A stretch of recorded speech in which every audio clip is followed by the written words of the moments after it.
आज की कहानी है आराम के पार की उड़ान। एक छोटे से राज्य में राजा विक्रम और राजा राजेंद्र नामक दो अच्छे दोस्त रहते थे।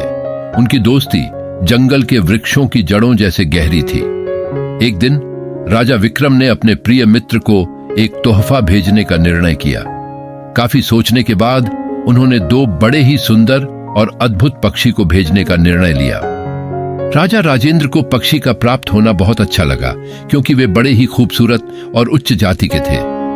पक्षियों की प्रशिक्षण की जिम्मेदारी को राजा राजेंद्र ने अपने विशेष मंत्री रघुनाथ को सौंप दी। रघुनाथ ने खुशी खुशी इस कार्य को ग्रहण किया। महीने भर की प्रशिक्षण के बाद राजा राजेंद्र ने अपने मंत्री से प्रशिक्षण के प्रगति का संक्षिप्त विवरण पूछा। मंत्री ने कहा, महाराज, पहला पक्षी अब बहुत अच्छी तरह से उड़ सकता है, लेकिन दूसरा पक्षी एक जगह पर बैठा रहता है।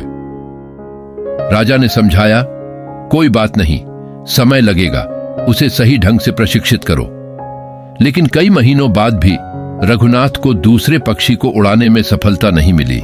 राजा ने अपने मंत्रियों को आदेश दिया कि राज्य में एक ऐलान किया जाए, जिसमें कहा गया कि जो भी दूसरे पक्षी को उड़ा सके उसे एक बड़ा पुरस्कार मिलेगा।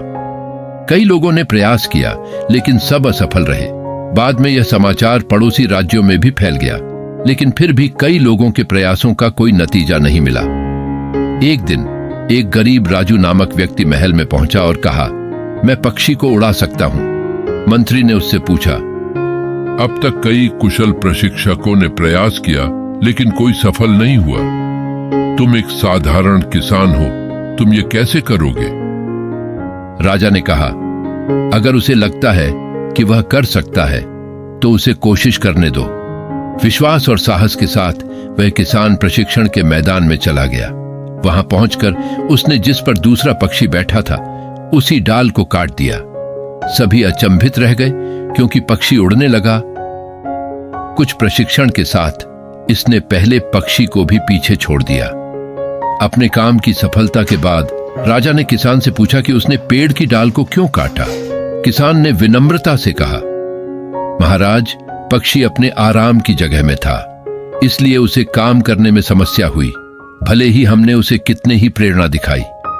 जीवन में महान चीजें हासिल करने के लिए अपने आराम की जगह से बाहर निकलना जरूरी है। कभी कभी आपको नई चीजें खोजने और हासिल करने के लिए उस डाल को भी काट देना पड़ सकता है जिस पर आप बैठे हों।